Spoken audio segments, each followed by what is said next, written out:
So hello and welcome back मेरे देश के प्यारे भविष्यों। आज का चैप्टर ह्यूमन डेवलपमेंट, फिर से वन शॉट पूरा चैप्टर जल्द से जल्द ख़त्म करने की कोशिश करेंगे इस वीडियो में। और वैसे तो मैं थोड़ा डिटेल्ड एक्सप्लेनेशन लेके चलूँगा। मैं इसीलिए थोड़ा ना डिटेल्ड एक्सप्लेनेशन लेके चलता हूँ बच्चों, ये सोच के कि मतलब आप भले वन शॉट की तरह प्रिपेयर कर रहे हो, रिवीजन के लिए प्रिपेयर कर रहे हो, लेकिन थोड़ा डिटेल में चीज़ों को समझोगे तो उसमें बहुत सारी चीज़ें ना याद रहती हैं, चीज़ों को रिलेट करने में आसानी होती है। तो कई बार हम अपने ओन वर्ड्स में भी आंसर्स लिख सकते हैं। तो इन चीज़ों को ध्यान रखते हुए थोड़ा डिटेल्ड वीडियो हो जाती है, इसलिए जनरली वन शॉट के साइज के कंपैरिजन में हमारा वन शॉट थोड़ा बड़ा हो जाता है। बट फिर भी आपको जो भी लग रहा हो, जैसा भी लगे कि छोटा करना चाहिए या जैसा है वो सही है, वो कमेंट सेक्शन में बताते रहना। तो मिलते हैं, चलते हैं आगे। ह्यूमन डेवलपमेंट होता क्या है, पहले तो इसको समझेंगे। तो यहाँ हमारी बुक के हिसाब से कुछ पॉइंट्स दिए गए कि अगर ये सारी चीजें होती हैं किसी के साथ तो कहा जाएगा कि उस पर्सन का डेवलपमेंट हो रहा है, इंसानों का डेवलपमेंट हो रहा है। वैसे तो कई तरह की डेफिनेशंस मिलेंगी, लेकिन अब क्या होता है ना, देखो पहले जो मान्यता थी, मतलब मान्यता थी कि लोग कहते थे अगर पैसा आ गया, आपके पास पैसा है तो आप सब कुछ कर सकते हो। अभी भी बहुत लोग ये समझते हैं कि हाँ भाई पैसा है तो ठीक है, बट रियलिटी ऐसी नहीं है। आपके पास सिर्फ पैसा आ जाए तो आपका डेवलपमेंट हो गया, ये नहीं कहा जा सकता। अब मान लो आपको कह दिया गया कि हम आपको 1 करोड़ रुपए दे रहे हैं। अब ये 1 करोड़ रुपए लेके आपको एक रूम में बंद रहना है, ठीक है, सब सुविधाएं मिलेंगी, खाना पीना सब मिलेगा, लेकिन आपको उस रूम से बाहर नहीं निकलना है। आप खुश तो हो जाओगे थोड़े टाइम के लिए कि हाँ चलेगा यार, क्या करना है जब सारी सुविधा वहीं मिल रही है तो, लेकिन कितने दिन एक रूम में बंद रहोगे? आपको आज़ादी नहीं है बाहर जाने की। तो वो आपको चीज़ें कुछ दिन के बाद पसंद आना बंद हो जाएंगी। आपकी आज़ादी जब नहीं रहेगी ना, तो आप लाइफ को बहुत पूरी तरीके से जियोगे, एक कैदी की तरह वो लाइफ फील होगी। तो इसीलिए सिर्फ पैसा इंपॉर्टेंट नहीं है, आज़ादी, समाज में रिस्पेक्ट, ठीक है, इक्वल अपॉर्चुनिटीज, ये सारी चीज़ें आ जाती हैं। जब ये सब चीज़ आपके समाज में हो रहा हो, अच्छा एटमॉस्फेयर, अच्छा हेल्थ, सब कुछ हो रहा हो, तो कहोगे कि ह्यूमन का डेवलपमेंट हो रहा है। तो थोड़ा पॉइंट्स को पढ़ते हैं, यहाँ पर क्या क्या लिखा है। Ability of human being to lead successful and creative life as per their own interest, abilities and wisdom. कोई इंसान अपनी एबिलिटीज के हिसाब से, अपने नॉलेज के हिसाब से अपनी लाइफ को अपने तरीके से अगर जी सकता है तो कहेंगे कि ह्यूमन डेवलपमेंट हो रहा है। दूसरा, creation of human capability, securing equality, getting an opportunity to select in various fields. Human capabilities को क्रिएट करने का मौका मिले, हर इंसान की कैपेबिलिटीज को इंप्रूव करने का मौका मिले, मतलब उसे एजुकेशन का मौका मिले, उसे डेवलपमेंट का मौका मिले, अपने स्किल्स को इंप्रूव करने का मौका मिले, ठीक है, समाज में उसको इक्वालिटी मिले, अलग अलग फील्ड्स में सिलेक्ट होने की अपॉर्चुनिटी मिले। अब मान लो कि गवर्नमेंट एग्जाम्स हैं, गवर्नमेंट ने वैकेंसी आउट की है, 100 लोग गए, अप्लाई किया इंटरव्यू के लिए, 50 लोगों को ये बोल के मना कर दिया नहीं तुम इस कास्ट के हो, तुमको नहीं सिलेक्ट करेंगे, तुम्हारा नाम अच्छा नहीं है, तुम्हारी शक्ल अच्छी नहीं है, इस तरह से किसी को डिस्क्रिमिनेट करके अगर मना कर दिया गया तो उसको वो अपॉर्चुनिटी नहीं मिली, तो इस तरह से उसके डेवलपमेंट का हक उससे छीन लिया गया। तो जब इक्वल अपॉर्चुनिटी मिलती है हर फील्ड में सिलेक्ट होने की, आगे बढ़ने की, तब हम कहते हैं कि ह्यूमन डेवलपमेंट हो रहा है। तीसरा पॉइंट कह रहा है man living healthy fine fit and long life, एक हेल्दी लाइफ हो और लंबी जिंदगी हो, लंबी भी हो और हेल्दी भी हो, मरीज की तरह रह रहे हैं तो नहीं, अच्छी लाइफ मिले, हेल्दी लाइफ मिले, तो उसे हम कहेंगे कि ह्यूमन डेवलपमेंट हो रहा है। Acquiring knowledge through information and education, education के थ्रू, अदर सोर्सेस के थ्रू हमें नॉलेज गेन करने का अपॉर्चुनिटी मिले। अगर हमें नॉलेज ही गेन करने की अपॉर्चुनिटी नहीं मिलेगी तो हमारा डेवलपमेंट नहीं होगा। तो नॉलेज गेन करने की अगर अपॉर्चुनिटी मिल रही है अलग अलग माध्यम से, तो हम कहेंगे कि उसका डेवलपमेंट हो रहा है। Getting opportunity for monetary benefit, पैसे कमाने का, या मतलब वही पैसे कमाने का अगर उसको अपॉर्चुनिटी मिल रहा है तो कहेंगे कि भाई डेवलपमेंट हो रहा है। अब एक गरीब आदमी है, अगर हमने उसके सारे रास्ते बंद कर रखे हैं, उसको ऊपर उठने ही नहीं देना चाहते हैं, वो समाज में नीचे ही रह जाए, गरीब ही रह जाए, अगर इस तरह का हमारा समाज है तो उस समाज में लोगों का डेवलपमेंट नहीं होगा, ठीक है। तो हर किसी को ऊपर उठने का, ज्यादा पैसे कमाने का, वो अपनी काबिलियत के हिसाब से ज्यादा पैसा कमा सके, इस तरह की अपॉर्चुनिटी उसको मिलनी चाहिए, तो कहेंगे कि उसका डेवलपमेंट हो रहा है। Natural resources should be available all to improve living standard, ठीक है, सभी को नेचुरल रिसोर्सेस अवेलेबल हो। ऐसा नहीं है कि किसी को मिल रहा है किसी को नहीं मिल रहा है, किसी को रोका जा रहा है उस रिसोर्सेस का इस्तेमाल करने से, तो वो गलत है।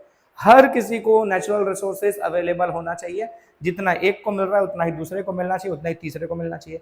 जब सभी को रिसोर्सेस को इक्वली यूटिलाइज करने का मौका मिलेगा तो लोग अपने नॉलेज अपने स्किल से उन रिसोर्सेस का सही ढंग से यूटिलाइजेशन करके उसे नई नई चीजों में कन्वर्ट करके उसको बेच कर या उसको किसी और तरीके से कर कर इंसान अपने लिए प्रॉफिट कमा सकता है, अपना अर्निंग कर सकता है। तो इस तरह का मौका सभी को मिले तो कहेंगे कि ह्यूमन डेवलपमेंट हो रहा है।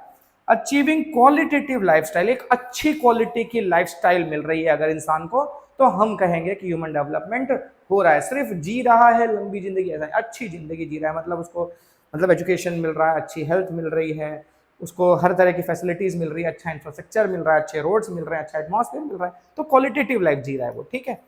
Removal of scholar and improvement of health related condition, scholar यानी कि गंदगी वगैरह, ठीक है, अगर हर तरफ गंदगी में रह रहे हैं हम तो हम भाई जाहिर सी बात है हेल्दी नहीं रह पाएंगे, बीमारियों के शिकार रहेंगे, और जब बार बार बीमारियों के शिकार होते रहेंगे तो कितना भी पैसा रखा रहेगा वो किसी काम नहीं आने वाला है। तो इसीलिए गंदगी हटना जरूरी है, ठीक है, साफ सुथरा हमको एनवायरमेंट मिले, अपने आसपास की जगह साफ सुथरी मिले रहने लायक, और हेल्थ रिलेटेड कंडीशंस भी हमारी अच्छी हो तो हम कहेंगे कि हमारा डेवलपमेंट हो रहा है।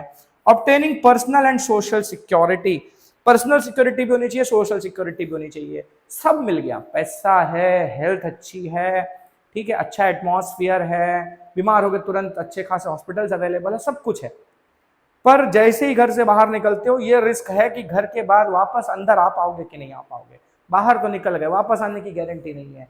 पता चला आपके एरिया में 100 लोग अगर घर से बाहर निकलते हैं तो 30 लोग वापस नहीं आ पाते हैं, कोई मर्डरर, कोई डकैत, लुटेरे, ये सब घूम रहे हैं और लोगों को मार पीट के चीजें छीन ले रहे हैं, गवर्नमेंट कुछ कर ही नहीं पा रही, पुलिस कुछ कर ही नहीं पा रही, तो ऐसे एटमॉस्फेयर में क्या आप रह पाओगे, नहीं रह सकते।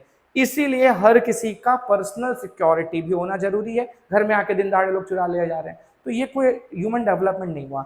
दूसरा सोशल सिक्योरिटी, समाज के तौर पर भी आपके पास सिक्योरिटी होनी चाहिए, मतलब आपको समाज में सब लोग मतलब रेस्पेक्ट दें, आपको समाज से डिस्क्रिमिनेट करके अलग ना किया गया हो, ठीक है, इस तरह की चीजें होनी चाहिए। तो सामाजिक security and social security as well as personal security दोनों हर किसी के पास हो तो हम कहेंगे कि ह्यूमन डेवलपमेंट हो रहा है। यूटिलाइजिंग ह्यूमन राइट्स, हम अपने ह्यूमन राइट्स को यूटिलाइज कर सकें, अगर हमें हमारे ह्यूमन राइट्स यूटिलाइज करने का मौका ना मिले तो भी डेवलपमेंट नहीं हो रहा है। तो हर किसी को उसके ह्यूमन राइट्स यूटिलाइज करने का मौका मिले, that is human development. Obtaining individual and social security, देखा जाए तो दोनों पॉइंट सेम है, ठीक है, पता नहीं क्या सोच के बुक वालों ने दो दो अलग करके छाप दिया, एग्जैक्टली सेम मीनिंग है दोनों का, तो ये कवर कर लिया है हमने। आप एक ही एग्जाम में लिखना, दोनों लिखने की जरूरत नहीं है। Human rights are inherent to all human beings so use it, अब देखो ये भी देखा जाए तो सेम पॉइंट बन गए एक तरह से, हर किसी का ह्यूमन राइट उसको यूज करने का मौका मिलना चाहिए, क्योंकि किसी भी इंसान की लाइफ का वो एक इंपॉर्टेंट पार्ट है उसका ह्यूमन राइट, ठीक है। अगर ये सारी अपॉर्चुनिटीज किसी को मिल रही हैं एक समाज में और इन अपॉर्चुनिटीज को और ज्यादा इंप्रूव किया जा रहा है, खराब नहीं और इंप्रूव किया जा रहा है, इनको और बढ़ाया जा रहा है, तो वो समाज डेवलप हो रहा है, वो देश डेवलप हो रहा है, ऐसा कहा जाएगा। देन अब यहां बात है कि कुछ डेवलपिंग कंट्रीज जो हैं वो इस तरह से अपने देश में इकोनॉमिक और सोशल डेवलपमेंट नहीं कर पाए हैं।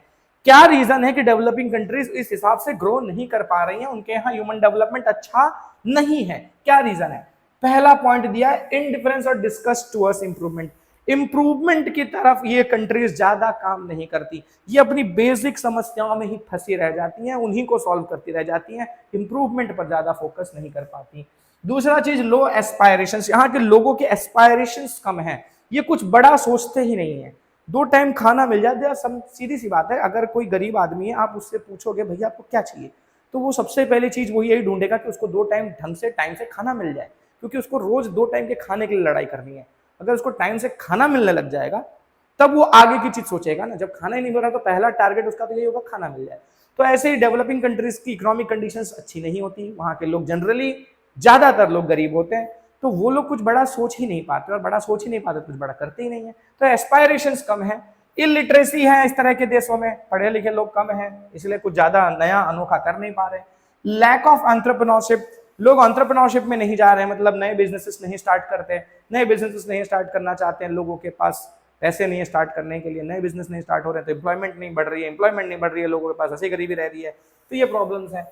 सस्पिशन, अब यहाँ समाज में थोड़ा इस तरह के समाज में जब डिस्टर्बेंसेस ज़्यादा होते हैं ना, गरीब रहता है समाज, वहाँ डिस्टर्बेंसेस ज़्यादा होते हैं, तो वो समाज में किसी ना किसी पर कुछ ना कुछ, मतलब एक तरह से समझो ना कि विश्वास नहीं कर पाते लोग एक दूसरे पर, और इस तरह से समाज में गड़बड़ियां रहती हैं और देश का डेवलपमेंट नहीं हो पाता। सुपरस्टिशंस, ज्यादातर इस तरह का जो समाज है डेवलपिंग कंट्रीज का, यहाँ लोग सुपरस्टिशंस में ज्यादा बिलीव करते हैं, ठीक है, अंधविश्वास ज्यादा रखते हैं, इस वजह से हर चीज में रुक जाते हैं, ये करेंगे नहीं नहीं नहीं, ऐसा अशुभ हो सकता है, ये करेंगे ये अशुभ हो सकता है, तो वो ज्यादा आगे नहीं बढ़ पाते, वो कुछ चीजों में ही सीमित रह जाते हैं। देन एंटीक्वेटेडनेस, एंटीक्वेटेडनेस मतलब क्या कि पुराने तौर तरीकों से अभी भी जी रहे हैं, बहुत पुरानी चीजों को चला रहे हैं, ठीक है, नया कुछ नहीं कर रहे हैं, अभी भी वो दकियानुसी चीजों पे अटके हुए हैं। ऑर्थोडॉक्स ट्रेडिशंस लाइकवाइज हैं दोनों की दोनों, कि मतलब ऐसा कह सकते हो कि पुराने ही तौर तरीकों पर जी रहे हैं, वो नया, मतलब ऐसा होता है ना कि समाज में बदलाव आ रहा है तो लोग उस बदलाव को एक्सेप्ट नहीं कर रहे, वो अभी भी पुराने तौर तरीकों से जी रहे हैं। तो जब समाज में डेवलपमेंट हो रहे हैं, समाज बदल रहा है और आप अभी पुराने तौर तरीकों पर जी रहे हो, तो आप समाज के साथ नहीं चल पाओगे, और जब आप नहीं चल पाओगे तो आप पीछे रह जाओगे। तो दुनिया कई जगहों पर जो देश डेवलप हो गए उन्होंने ऑर्थोडॉक्सी छोड़ी है, वो आगे बढ़ गए। जो देश डेवलपिंग है वो ज़्यादातर आज भी ऑर्थोडॉक्स हैं, पुरानी परंपराओं में जी रहे हैं, इसलिए वो जनरली आगे नहीं बढ़ पा रहे हैं। दूसरी चीज, improper use of natural resources, इस तरह के देश जो है नेचुरल रिसोर्सेज का प्रॉपर यूज नहीं कर पा रहे, इम्प्रॉपर यूज है। इम्प्रॉपर यूज कहने का मतलब कि इनके पास अच्छी टेक्नोलॉजी नहीं है, इसलिए वो रिसोर्सेज को ढंग से यूटिलाइज नहीं कर पा रहे, रिसोर्सेज वेस्ट हो रहे हैं, कई रिसोर्सेज ऐसे ही पड़े रह जा रहे हैं, उनका यूज ही नहीं हो पा रहा है, तो इस वजह से भी ये देश ज्यादा कुछ ग्रो नहीं कर पा रहे हैं, और इसीलिए इन देशों में ह्यूमन डेवलपमेंट की जो कंडीशन है वो बेहतर नहीं है as compare to developed countries. बात करें HDI, अब ये HDI क्या है, ह्यूमन डेवलपमेंट इंडेक्स। ये कॉन्सेप्ट सबसे पहली बार लोगों के सामने रखा था किसने, नोबेल प्राइज विनर, नाम है अमर्त्य सेन, इंडियन ओरिजिन के हैं, ठीक है, हालांकि ये इंडियन सिटीजन नहीं है, पैदाइशी इंडियन है, मतलब फैमिली इंडिया से बिलोंग करती है, बट ये इंडियन सिटीजन नहीं, यूएस के सिटीजन है। इन्होंने सबसे पहली बार ये कॉन्सेप्ट रखा था यूनाइटेड नेशन के सामने, ठीक है, और तब से ये ह्यूमन डेवलपमेंट इंडेक्स की चीज शुरू की गई। क्या है ह्यूमन डेवलपमेंट इंडेक्स, एक ऐसा कह सकते हो कि डॉक्यूमेंट है जिसमें हर देश के लिए कुछ कैलकुलेशंस की जाती है, उस कैलकुलेशन के हिसाब से उन देशों को मार्क्स दिए जाते हैं 1 में से, ठीक है, मैक्सिमम 1 है सॉरी, उसमें से कुछ मार्क्स दिए जाते हैं, जिनके ज्यादा मार्क्स हैं उन देशों में ह्यूमन डेवलपमेंट की कंडीशन अच्छी है, जिनके कम मार्क्स है वहां ह्यूमन डेवलपमेंट की कंडीशन खराब है। तो कुछ पैरामीटर्स चेक किए जाते हैं, ये सारे पैरामीटर्स पर जो देश बेहतर परफॉर्म कर रहे हैं उनका ह्यूमन डेवलपमेंट इंडेक्स ज्यादा होगा, जो देश उस पैरामीटर्स पर अच्छा परफॉर्म नहीं कर रहे हैं ह्यूमन डेवलपमेंट इंडेक्स कम है। पहले वर्ल्ड बैंक ये सब चीजें करके देता था, डेवलप कंट्रीज डेवलपिंग कंट्रीज का क्राइटेरिया डिसाइड करता था इनकम के हिसाब से, ज्यादा इनकम है तो अच्छा देश है, कम इनकम है तो खराब देश है। लेकिन धीरे धीरे ये चीजें चेंज हो गई, मैंने बताया, समाज में सोचने का तरीका बदला, लोगों की जो रिक्वायरमेंट्स हैं वो समझ में आ रही है कि सिर्फ पैसा रिक्वायरमेंट नहीं है, और भी बहुत सारी चीजें हैं। उन चीजों को जब ध्यान में लेकर सारे पैरामीटर्स को कैलकुलेट किया जाता है तो हम बनाते हैं ह्यूमन डेवलपमेंट इंडेक्स। ये शुरू किया गया 1990 से पब्लिश करना, पहली बार 1990 में पब्लिश किया गया। कौन करता है, एक संस्था बनाई गई है यूएनडीपी, यूएनडीपी का फुल फॉर्म है यूनाइटेड नेशंस डेवलपमेंट प्रोग्राम, ठीक है, ये हर साल इस डेटा को पब्लिश करता है, हालांकि 2-3 साल बीच में डेटा पब्लिश नहीं हुए हैं, 1990 से लेकर आज तक होते आ रहे हैं, बीच में 2 और 3 साल कुछ इश्यूज रहे, जैसे कोविड के टाइम पर नहीं हुआ था, तो कुछ ऐसे इमरजेंसीज होती है तो उसमें नहीं होते हैं, अदरवाइज हर साल प्रेजेंट किया जाता है। अच्छा, the idea of human development index was presented in first report of human development published by United Nations development programme, तो सबसे पहली बार यूएनडीपी ने इसे पब्लिश किया था 1990 में, और इसमें कुछ पैरामीटर्स को इंक्लूड किया गया था। कौन से पैरामीटर्स को इंक्लूड किया गया था, 3 चीजें थी उसमें। पहला एवरेज एज, जिसका हेल्थ से लेना देना है, नॉलेज यानी एजुकेशन लिटरेसी से लेना देना है, लिविंग स्टैंडर्ड, अब लिविंग स्टैंडर्ड का इनकम से लेना देना है, तो यहां सिर्फ इनकम नहीं, इनकम के अलावा एजुकेशन और जो हेल्थ है इन चीजों को भी गिना जा रहा है। इसके हिसाब से ह्यूमन डेवलपमेंट इंडेक्स डिसाइड किया जाएगा हर देश का, ये उस टाइम पर सोचा गया। तो पहली चीज जो एवरेज एज है, एवरेज एज में हम क्या कैलकुलेट करते हैं, उसमें हम कैलकुलेट कर रहे थे life expectancy index, LEI। Life expectancy index क्या है, जब एक बच्चा जन्म लेता है वो बच्चा आने वाले कितने साल तक जिएगा। तो मतलब उस देश में अगर हेल्थ कंडीशंस अच्छी हैं, खाना सबको अच्छे से मिल रहा है, इनकम लोगों की बेहतर है, समाज अच्छा है, तो एक इंसान लंबी लाइफ, हेल्दी लाइफ जी सकेगा। ठीक है, वो लंबे लाइफ तक जिएगा, मतलब समाज में बेहतर फैसिलिटीज है, वहां का ह्यूमन डेवलपमेंट इंडेक्स अच्छा होगा। ठीक है, तो इस तरह से जज किया जाता है। तो यहां पर ये बोला गया कि time at the time of birth of an infant, predicting for that for how many years will the infant survive is known as life expectancy, for which the highest is 83.6। Highest mark 83.6 है, मतलब एक इंसान जन्म लेता है तो average 83.6 years वो maximum है, इससे ज्यादा का एवरेज नहीं है, ये एवरेज बता रहे हैं, एवरेज में मैक्सिमम जो है 83.6 है। और मिनिमम कितना होना चाहिए, 20 ईयर्स। अब सोचो कि जिन देशों में लोगों की एवरेज लाइफ एक्सपेक्टेंसी 20 साल है, मतलब लगभग हर इंसान, जरूरी नहीं है सब, लगभग हर इंसान 20 साल की एज में ही मर जा रहा है। कितना खराब कंडीशन होगा उस देश का। ठीक है, हालांकि किसी का है नहीं ऐसा, बट ठीक है, ये मिनिमम रखा गया क्राइटेरिया और ये मैक्सिमम रखा गया। जिस देश का सबसे बेहतर होगा उसका 83.6 होगा। तो इंडिया का बता रहे हैं कि इंडिया का जो 2015 में जो रिपोर्ट पब्लिश हुआ था एसडीआई का, उसमें इंडिया का एवरेज लाइफ एक्सपेक्टेंसी कितना था, 68 ईयर्स। अब ये 2015 का डेटा अवेलेबल है हमारे पास, नए डेटा चेक करने पड़ेंगे आपको गूगल पे। ठीक है, तो हमारा बेहतर है, ठीक है, बहुत अच्छा नहीं है, 83 मैक्सिमम के कंपैरिजन में काफी कम है, बट ये जो मिनिमम वाला उससे तो अच्छा है। ठीक है, तो ये क्यों हो रहा है, क्योंकि भाई हमने बहुत सारी चीजें की हैं, मतलब मेडिकल फैसिलिटीज को इम्प्रूव किया है, वैक्सीनेशन प्रोग्राम चलाए हैं, इस वजह से थोड़ा लाइफ एक्सपेक्टेंसी बढ़ी है लोगों की। दूसरी चीज बोली गई है एजुकेशन इंडेक्स। एजुकेशन इंडेक्स के अंदर दो क्राइटेरिया रखे गए हैं, एक है मीन ईयर ऑफ स्कूलिंग, एक है expected year of schooling. Mean year of schooling क्या कहता है, it is the years spent in the school by an adult till the age of 25। अगर एक इंसान 25 साल की एज कंप्लीट करता है तो उस 25 साल के दौरान उसने कितना टाइम स्कूल्स में स्पेंड किया है, एजुकेशन में स्पेंड किया है, तो वो कहलाता है मीन ईयर ऑफ स्कूलिंग। कितना स्कूलिंग में उसने अपना एज दिया है 25 साल के अंदर। तो हाईएस्ट है 33.3, लोवेस्ट कितना है, 0। इंडिया का कितना था सोचो 2015 में, सिर्फ 5.4 ईयर्स, जो कि बहुत खराब माना जाएगा। सोचो कि इंसान 25 साल की, मेन वही तो एज है पढ़ने की।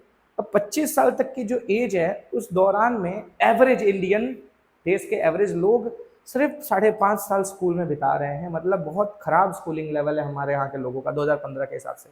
अगर अभी इंप्रूव हुआ हो तो ठीक। Then expected years of schooling. Expected year of schooling क्या है, चाइल्ड ऑफ 5 ईयर्स, एक 5 साल का बच्चा है, ठीक है, तो वो आने वाले समय में, ठीक है, अब डेटा तो अवेलेबल है, देख रहे हैं कि कितने लोग एजुकेशन को कंटिन्यू कर रहे हैं, कितने लोग पढ़ाई छोड़ दे रहे हैं। ठीक है, तो इस हिसाब से एक उम्मीद लगाई जा रही है कि एवरेज इतना टाइम एक बच्चा स्कूल में स्पेंड करेगा। अब इंफ्रास्ट्रक्चर इंप्रूव हो रहा है, इस हिसाब से सोच रहे हैं, जज कर रहे हैं। तो बताया गया मैक्सिमम, इसमें कहा गया 18 साल। इंडिया का एक्सपेक्टेड ईयर कितना था, 11.7 ईयर्स। ठीक है, अच्छा, तो मतलब 5 साल का बच्चा है। आपके देश की सिचुएशन कैसी है, इंडिया की सिचुएशन अगर हम बताएं तो अगर एक 5 साल का बच्चा है तो उससे ये उम्मीद रखी जा रही है कि आने वाले जो उसकी लाइफ है उसमें वो लगभग 11 साल 11.7 ईयर्स अपना स्कूल में देगा। ठीक है, अभी की जो सिचुएशन है, इंप्रूवमेंट कितने होंगे उस हिसाब से, नई इंप्रूवमेंट हो तो कम भी हो सकता है।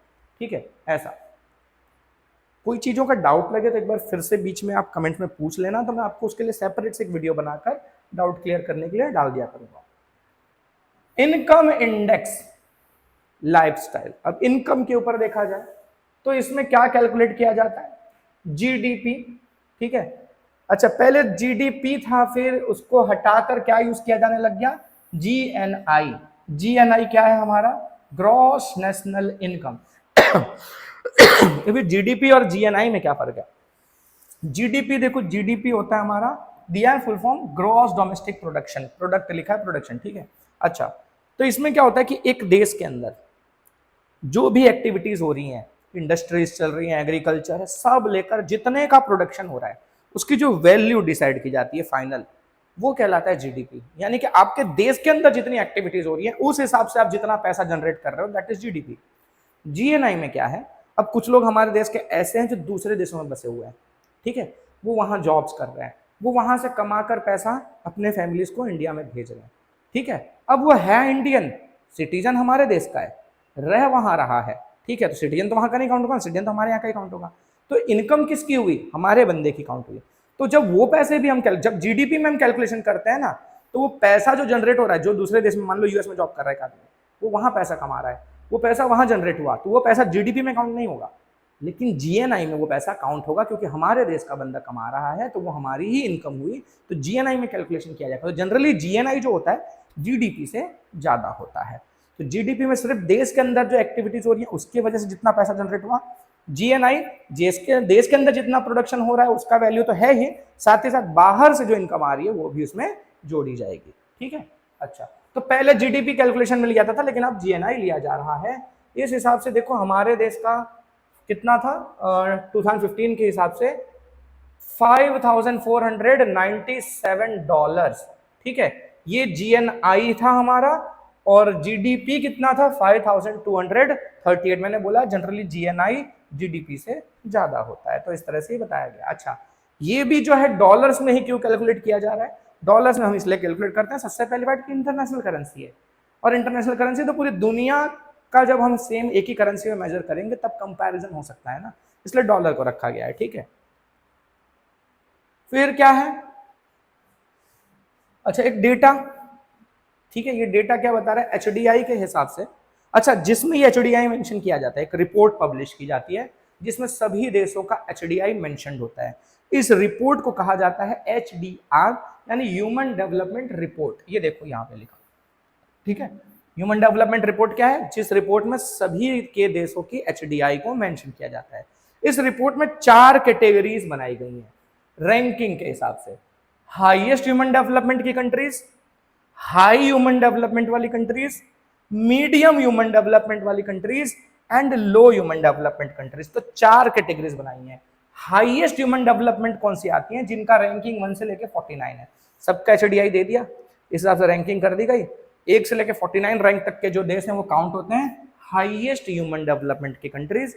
50 से लेकर 105 रैंक वाले काउंट होते हैं हाई ह्यूमन डेवलपमेंट कंट्रीज।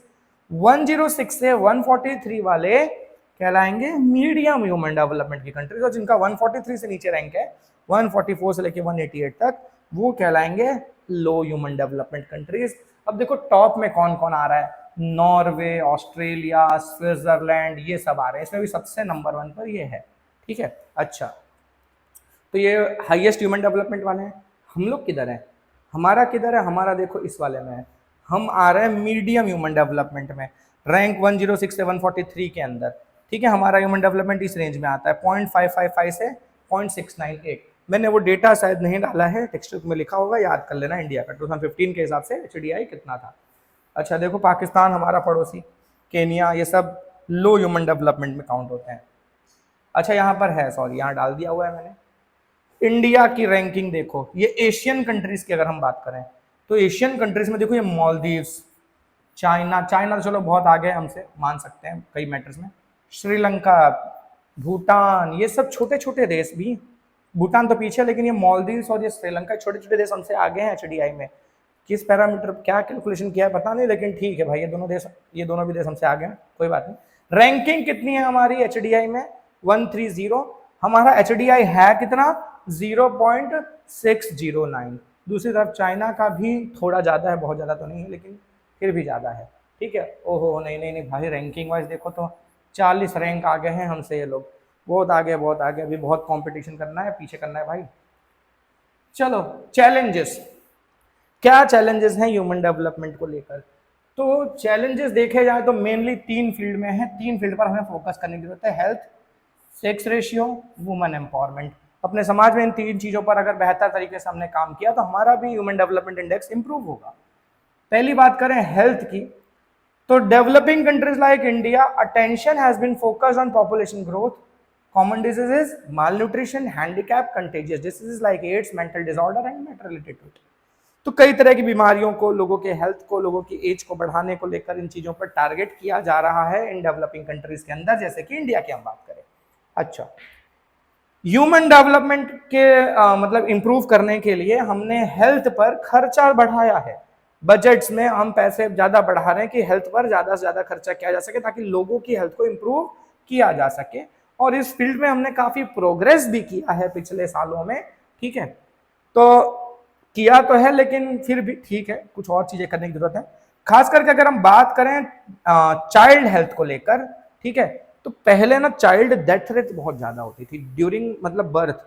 बच्चा जन्म लेने के टाइम ही इतना कमजोर होता था कि वो उसी टाइम या 1-2 दिन के अंदर, 4 दिन के अंदर, 10 दिन के अंदर डेथ हो जाती थी, या मदर की डेथ हो जाती थी। ये बहुत ज्यादा होता था। अभी इन चीजों को बहुत हद तक हमने कम कर दिया है, ठीक है। बहुत सारी चीजें की हैं हमने। क्या क्या किया है देखो, बहुत सारे वैक्सीनेशन प्रोग्राम चलाए हैं हमने। OPV that is oral polio vaccine, polio के लिए दी जाती थी, 2 बूंद जिंदगी की। आपने हरदम देखा होगा टीवी पर ऐड बैठा था, घर घर पकड़ पकड़ कर आपको भी पिलाया गया होगा। अच्छा, बीसीजी ट्यूबरक्लोसिस के लिए एक वैक्सीन दी जाती है। हेपेटाइटिस बी की vaccine DPT that is diphtheria, pertussis and tetanus. Measles, फिर MMR vaccine, measle, mumps and rubella, ये 3 बीमारियों के लिए एक सिंगल वैक्सीन आती है। टाइफॉइड के लिए वैक्सीन, ये सब वैक्सीन दी जा रही हैं ताकि लोगों की इम्यूनिटी स्ट्रांग हो जाए और इस तरह की बीमारियों से उनको हेल्थ रिलेटेड प्रॉब्लम्स या उनकी डेथ ना हो।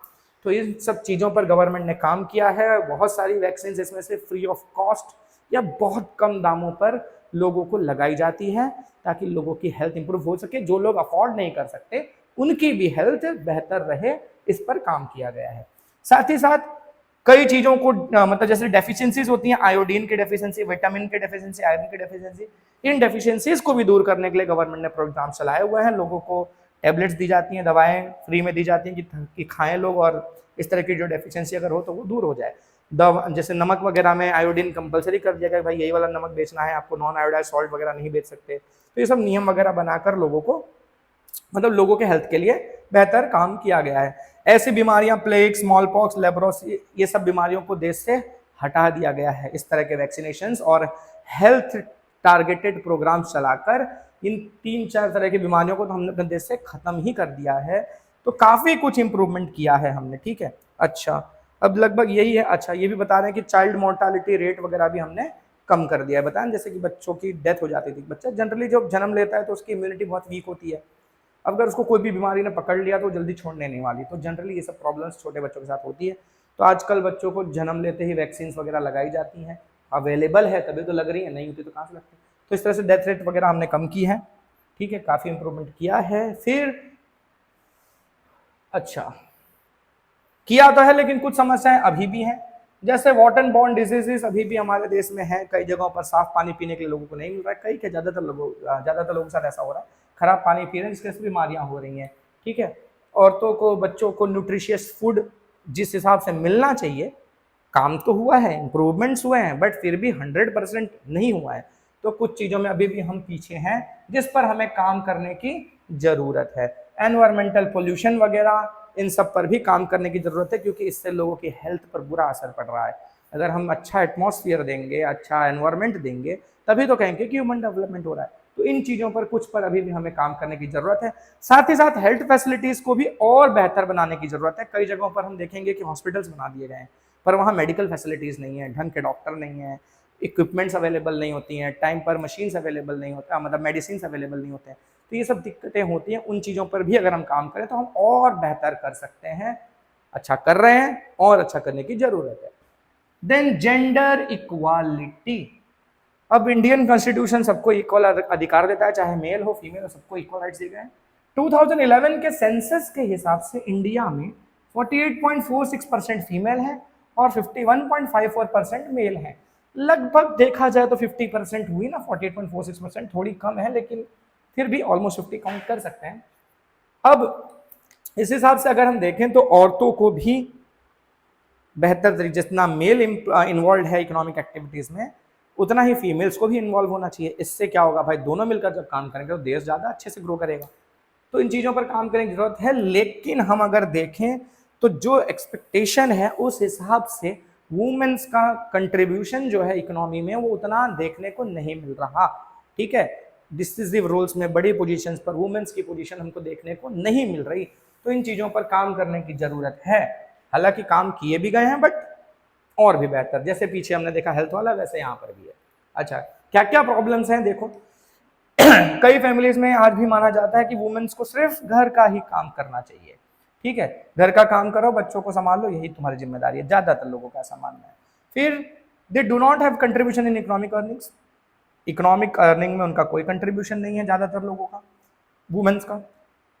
डिसीजंस लेने को लेकर उनको पावर्स नहीं है, ठीक है, जो बोला गया बाकी लोग डिसाइड कर लेंगे, तुमको मानना है, ऐसा है, ठीक है। हेल्थ केयर उनको अच्छा नहीं मिल रहा है, ठीक है, अच्छी हेल्थ कंडीशंस नहीं है उनकी, जनरली वीक वगैरह होती है। जनरली आप भी देखोगे कि मोस्ट ऑफ जो वुमेन्स होती हैं उसमें कई लोगों को कुछ ना कुछ प्रॉब्लम होती ही है, ठीक है, तो हेल्थ उनकी अच्छी नहीं रहती। They experience discrimination in their clothes, games, opportunities, कपड़ों को लेकर कि भाई इस तरह के कपड़े पहनो, इस तरह के नहीं पहनो, इस सब को लेकर जज किया जाता है। गेम्स वगैरह में, एजुकेशन को लेकर उस हिसाब से अपॉर्चुनिटीज उनको नहीं मिलती, जितना मेल्स को अपॉर्चुनिटी मिलती है उतनी फीमेल्स को अपॉर्चुनिटी नहीं मिलती।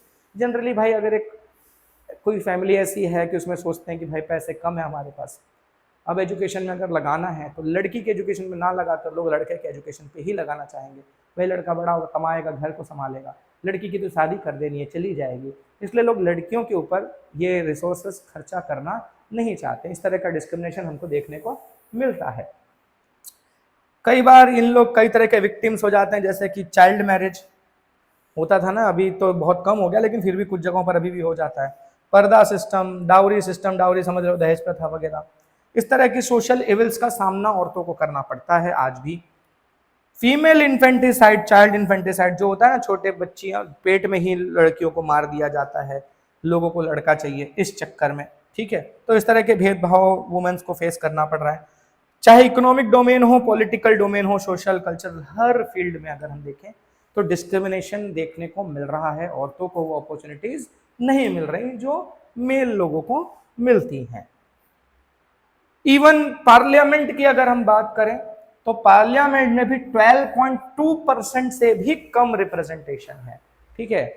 पार्लियामेंट में बड़ी बड़ी बातें की जाती हैं वुमेन एम्पावरमेंट की वगैरह वगैरह की, लेकिन वहां भी देखा जाए तो सोचो 12% से भी कम रिप्रेजेंटेशन है वुमेन का, मतलब 100 अगर एमपी हैं तो उसमें से 12 मुश्किल से औरतें होंगी, बाकी सब मेल है। और वो भी धीरे धीरे कम ही होता जा रहा है, बढ़ता तो नहीं है, बहुत कम देखने को मिल रहा है, ठीक है। अच्छा, इसके अलावा देखें तो बड़ी पोजीशंस जैसे कि पार्लियामेंट में, विधानसभा में, government senior officers, management positions पर, कंपनी के डायरेक्टर्स हों या कमर्शियल लेवल पर, टेक्निकल फील्ड्स में ऊंची पोजीशंस पर वुमेन्स बहुत कम प्रेजेंट हैं। तो बात करें अब वुमेन एम्पावरमेंट की, तो वुमेन अगर इस तरह से कम है उन जगहों पर तो उन्हें एम्पावर करना पड़ेगा ताकि वो भी इस जगह पर पहुंचे। तो इस मामले में कहा गया women are the centre of world development. देखा जाए तो औरतें सेंटर में हैं डेवलपमेंट प्रोसेस की। अगर हम औरतों का डेवलपमेंट करें तो देश का डेवलपमेंट होगा, तो हमें उस पर फोकस करने की जरूरत है। In any of the developing country economic empowerment is the main aspect of women empowerment. अगर हमें वुमेन एम्पावरमेंट करना है तो वुमेन का इकोनॉमिक एम्पावरमेंट करना जरूरी है, उनको इकोनॉमिकली स्टेबल बनाना, इकोनॉमिकली पावरफुल बनाना जरूरी है। जब उनके पास पैसा आएगा, कमाएंगी, इनकम लाएंगी, तो उनको भी एक अच्छी पोजीशन मिलेगी समाज में भी और फैमिली में भी। इसलिए उनको इकोनॉमिकली डेवलप कर दिया जाए तो ऑलरेडी उनका एम्पावरमेंट हो जाएगा।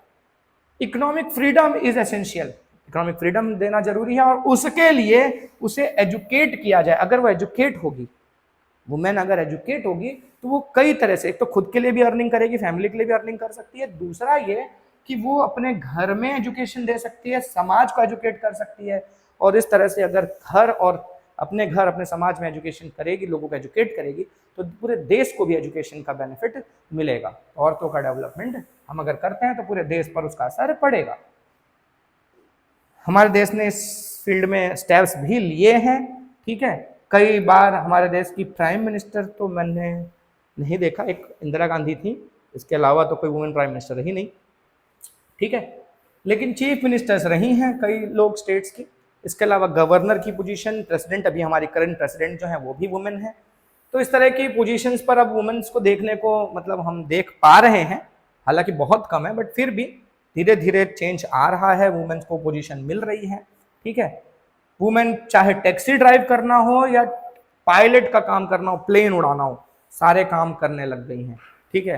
कई जगहों पर देखोगे आप वो ऑटो रिक्शा भी चला रही हैं, पिंक वाली ऑटो रिक्शा चलती है, कहाँ शायद दिल्ली में या महाराष्ट्र में चलती हैं, ठीक है। तो वो स्पेशली वो औरतें ही वो ऑटो रिक्शा लेके चलती हैं। टैक्सी सर्विसेज ऑपरेट कर रही हैं औरतें, ठीक है। पायलट भी बनी हैं और कमर्शियल पायलट तो छोड़ो, फाइटर पायलट भी बन चुकी हैं औरतें। तो धीरे धीरे काफी कुछ चेंज हो रहा है। We have been watching one working in social workers, भाई समाज में तो सामाजिक काम करते हुए तो औरतें देखने को मिलती हैं। लिटरेचर, लिटरेचर क्या है, मतलब जो लिटरेचर का काम करते हैं, राइटिंग वाइटिंग का काम, पोएट्री लिखना, बुक्स लिखना, ये सब में भी इन्वॉल्व हैं। जर्नलिस्ट देखने को मिलती हैं, बड़ी बड़ी जर्नलिस्ट आज के डेट में अगर हम देखें टीवी पर जो आती हैं मोस्टली वुमेन है ना। वो क्या है, अंजना ओम कश्यप, चित्रा त्रिपाठी, रूबिका लियाकत, ये बड़े बड़े जर्नलिस्ट हैं, सब वुमेन। और ज्यादातर फेमस यही लोग हैं, मेल के कंपेरिजन तो फीमेल जर्नलिस्ट फेमस है अपने देश में। तो काफी कुछ कर रही है। स्पोर्ट्स पर्सन में भी हमारे देश में बहुत सारी, पीवी सिंधु का नाम सुना होगा, साइना नेहवाल, ये सब लोग हैं। ठीक है, क्रिकेट में भी स्मृति मंधाना और वो कौन कौन है, नाम एग्जैक्टली तुरंत यार याद नहीं आता, ऐसे बहुत सारी हैं। तो लोग काफी कुछ अचीव कर रहे हैं। ठीक है, एजुकेटर के तौर पर टीवीज में भी, टीवी में तो भाई इन्हीं का सब है ना, स्टार प्लस में और वो सब में क्या क्या वो नागिन वाले सीरियल आते हैं, अनुपमा आता है, तो एक्ट्रेस भी बहुत हैं, न्यूज चैनल्स पर देखने को मिल रही है। Okay, women employment is expanding from working as labourer to work in business and commerce, communication, manager, कई तरह के जॉब्स करते हुए देखने को मिल रही है। ठीक है, एक ही चीज घुमा फिरा के। Still there is a lot of, हाँ ठीक है, ये तो है, इतना कुछ तो कर रही हैं औरतें, लेकिन फिर भी मैंने बताया ना बहुत कम है। अभी भी बहुत स्कोप है इसमें काम करने के लिए, अभी भी हमें बहुत जरूरत है इस पे काम करने की। ठीक है, दायरा बहुत बड़ा है और लोगों को और वुमेन्स को इन्वॉल्व करने की जरूरत है इस तरह के लेवल्स पर। वुमेन वेलफेयर स्कीम्स, औरतों की भलाई के लिए क्या क्या स्कीम्स चलाई गई हैं। 1980 से लेकर बहुत सारे प्रोग्राम्स चलाए गए हैं वुमेन्स के डेवलपमेंट के लिए। पहला बता रहे हैं, नेशनल कमीशन फॉर वुमेन बनाया गया 1992 में। नेशनल कमीशन फॉर वुमेन मतलब अब उसमें औरतों के लिए स्पेशल एक विंग बनाया गया है गवर्नमेंट का। ठीक है, वो स्पेशली औरतों के रिगार्डिंग काम करेंगे, उनके मतलब उनके हक की बात करेंगे, अगर कहीं कुछ गलत होता है औरतों के साथ तो उनकी आवाज उठाएंगे। तो उसके लिए स्पेशली एक कमीशन बना दिया गया। नेशनल पॉलिसी बनाई गई वुमेन एम्पावरमेंट के लिए 2001 में। किसने बनाया था ये? वुमेन एंड चाइल्ड डेवलपमेंट का जो डिपार्टमेंट है, welfare of women and child development, government का एक विंग है, उसने ये पॉलिसी बनाई थी। कई तरह के प्रोग्राम्स जैसे कि एम्प्लॉयमेंट, इनकम जनरेशन, लोगों को एम्प्लॉयमेंट देना, इनकम जनरेट करने के लिए हेल्प करना, मतलब जैसे उनको स्किल सिखाना कि वो बिजनेसेस कर सकें। कई तरह के वेलफेयर सपोर्टिव सर्विसेज, उनको स्कीम्स के थ्रू कुछ ना कुछ हेल्प प्रोवाइड करना, लोन वगैरह प्रोवाइड करना, फिनेंशियल और तरीके से हेल्प करना। जेंडर सैनिटेशन, मतलब वुमेन्स को लेकर, उनके हेल्थ को लेकर, साफ सफाई को लेकर उन्हें कुछ ना कुछ चीज़ें मतलब हेल्प करना, इस तरह के प्रोग्राम चलाए जा रहे हैं। यूनाइटेड नेशंस ने 1975 जो साल था उसे वुमेन्स ईयर डिक्लेयर किया, और 1975 से 1985 का जो 10 साल का पीरियड था उसे वुमेन्स डेकेड डिक्लेयर किया है। इंपॉर्टेंट 1 मार्क के लिए याद रखना, 1975 वुमेन ईयर है, 75 से 85 वहीं से 85 तक का जो 10 साल का पीरियड है, 10 साल के पीरियड को तो डेकेड कहते हैं, तो उसको वुमेन्स डेकेड कहा गया है।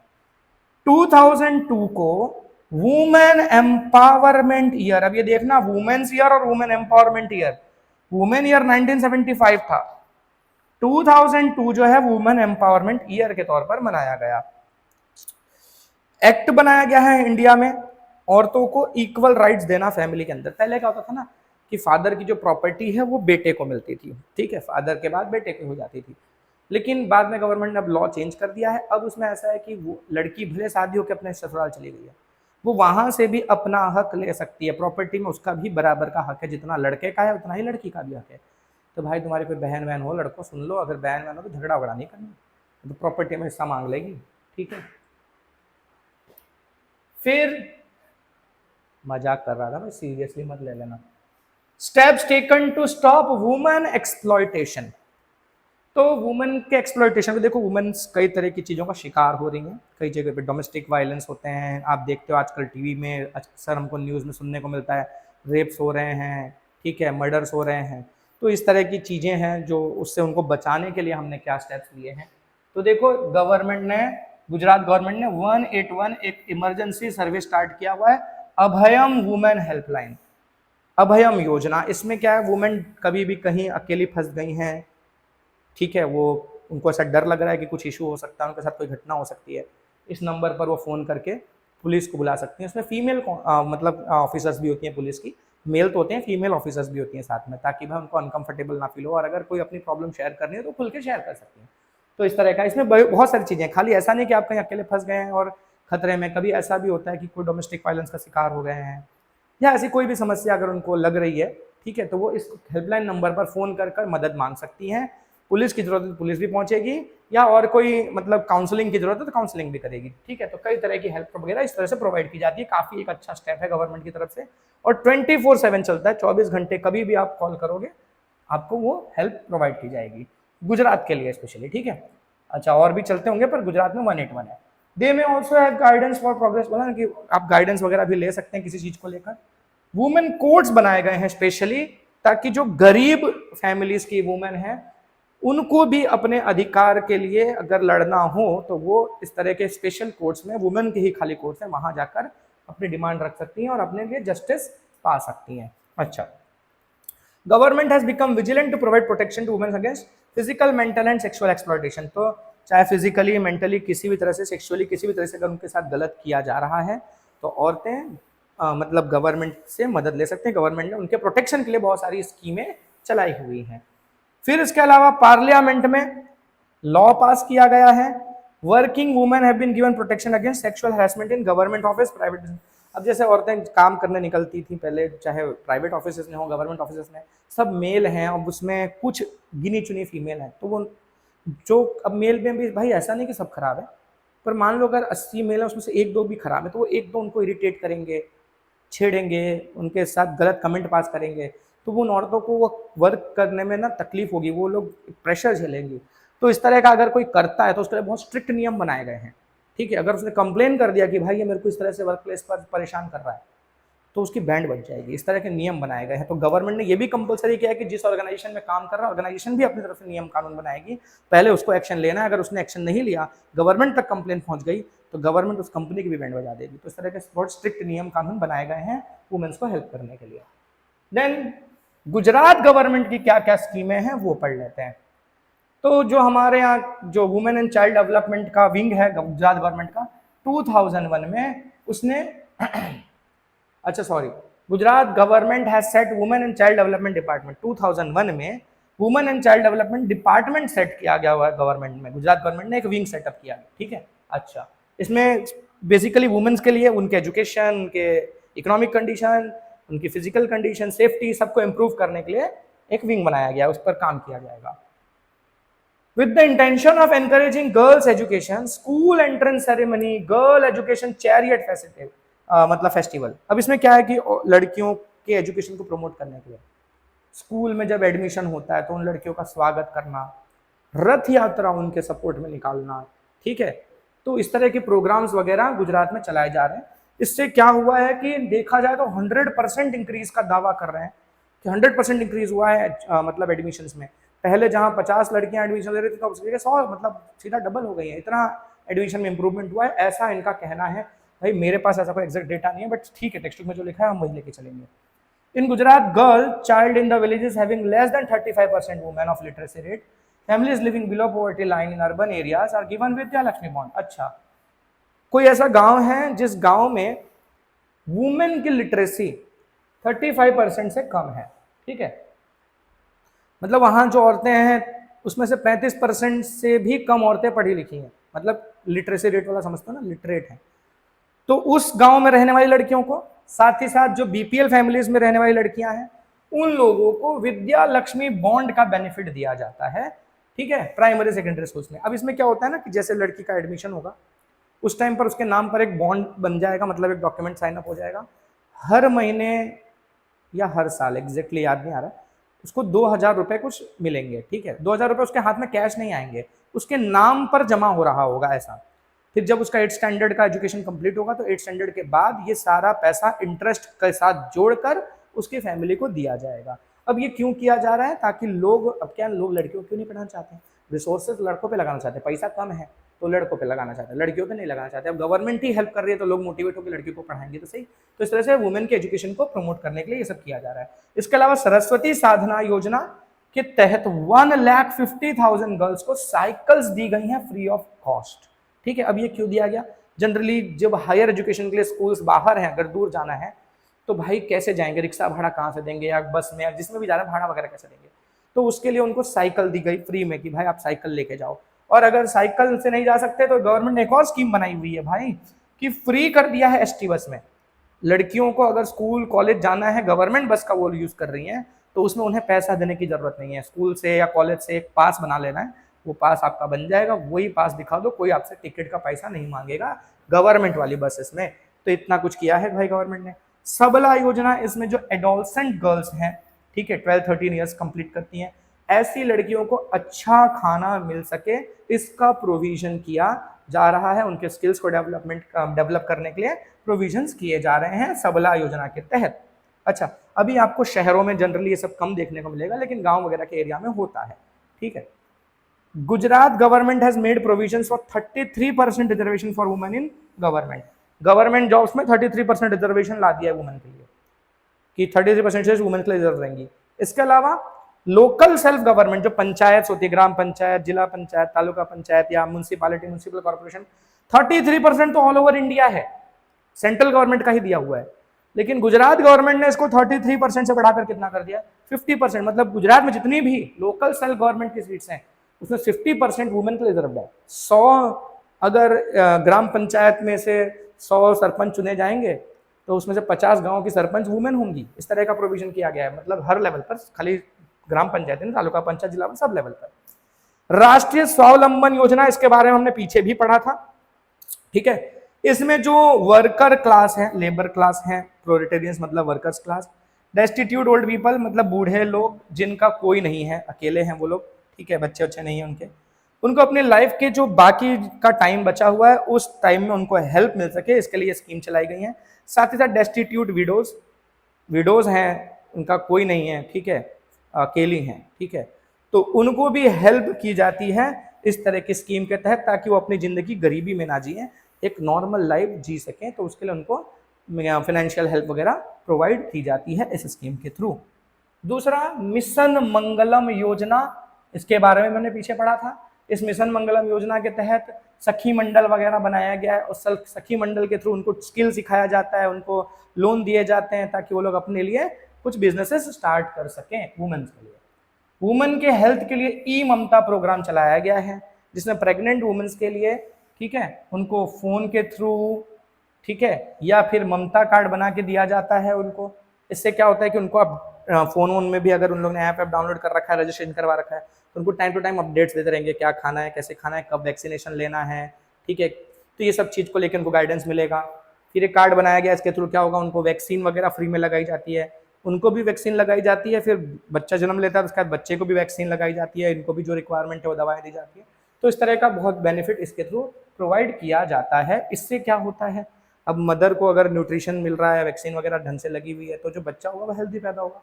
और बच्चा जब पैदा हो रहा है तो उसके बाद उसको भी वैक्सीन वगैरह लगाई जा रही है, तो वो जो बर्थ के टाइम या उसके जस्ट बाद जो बच्चों की डेथ होती थी उसको बहुत हद तक कम करने में ये हेल्प करता है। अच्छा, फिर जेंडर डिस्क्रिमिनेशन को हटाने के लिए save girl child, Beti Bachao अभियान चलाया गया है। बेटी बचाओ, बेटी बढ़ाओ, बेटी पढ़ाओ, इस तरह के नारे के साथ ये प्रोग्राम चलाया जा रहा है, ठीक है। शेड्यूल्ड कास्ट और शेड्यूल्ड ट्राइब में जो प्रेग्नेंट वुमेन है उनको मेडिसिन्स, लेबोरेटरी के टेस्ट, ऑपरेशन की फैसिलिटीज, सब चीजें फ्री ऑफ कॉस्ट दी जाती है। किस स्कीम में, चिरंजीवी योजना के थ्रू, ठीक है। तो ये सबके लिए नहीं है, शेड्यूल्ड कास्ट और शेड्यूल्ड ट्राइब की जो प्रेग्नेंट वुमेन्स हैं उनके लिए। अब भाई उनके पास जैसे इनकम वगैरह कम है तो दवाएं नहीं खरीद सकते, लेबोरेटरी के खर्चे नहीं झेल सकते, अगर सर्जरी करना पड़ा तो उसके खर्चे नहीं झेल सकते, तो ये सब उनको फ्री में दिया जाता है इस स्कीम में, अगर उसने रजिस्टर कर रखा है तो। अब देखा जाए तो बहुत सारी स्कीमें गवर्नमेंट ने लॉन्च कर रखी है, पर क्या सच में इन सभी स्कीमों का बेनिफिट सबको मिल रहा है? ग्राउंड रियलिटी थोड़ी सी अलग है। जितना एक्सपेक्टेड है उतना बेनिफिट सबको नहीं मिल रहा। क्यों नहीं मिल रहा, इसके बहुत सारे फैक्टर्स हैं।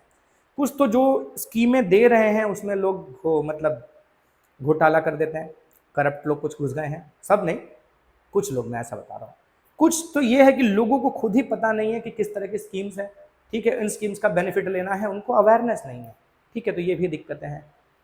फिर कई चीज़ें ऐसी हैं जो पेपर पर तो लॉन्च हैं पर गवर्नमेंट के पास से कई बार ऊपर से पैसा नहीं आता है, तो वो स्कीम्स का बेनिफिट लोगों को नहीं मिल पाता। तो इस तरह के बहुत सारी प्रॉब्लम्स हैं, हमें इन प्रॉब्लम्स को भी दूर करने के पीछे काम करने की ज़रूरत है। दूसरा, जो वुमेन सेफ्टी को लेकर इश्यूज चलते हैं, तो उसमें यार गवर्नमेंट हर चीज़ नहीं कर सकती। हमें एक समाज के तौर पर भी जिम्मेदार होकर इस पर काम करना जरूरी है। तो जब तक हम एक अच्छे नागरिक की तरह रहकर मतलब ये गलत काम करने से बचेंगे, ठीक है, जैसे कि कई तरह के क्राइम्स होते हैं वुमेन्स के अगेंस्ट में, वो अगर क्राइम करने से हम अगर खुद भी नहीं करेंगे, हम एक समझदार इंसान बनेंगे, एजुकेट होंगे, तो ये ऑटोमेटिकली कम हो जाएगा। इसमें खाली पुलिस को घुस घुस के करने की ज़रूरत नहीं पड़ेगी। तो एक जिम्मेदार समाज के नाते हमको बहुत कुछ करने की अभी भी ज़रूरत है। तो वीडियो यहाँ पे ख़त्म करते हैं। वीडियो कैसा लगा कमेंट में तो ज़रूर बताना ही साथ जो मैं हर बार बोलता हूँ, लोगों तक शेयर करो, ज़्यादा से ज़्यादा लोगों को पहुँचेगा तो मुझे भी मोटिवेशन मिलेगा और जल्दी जल्दी वीडियोज़ बनाने के लिए। तो मिलते हैं नेक्स्ट वीडियो में। Till then bye.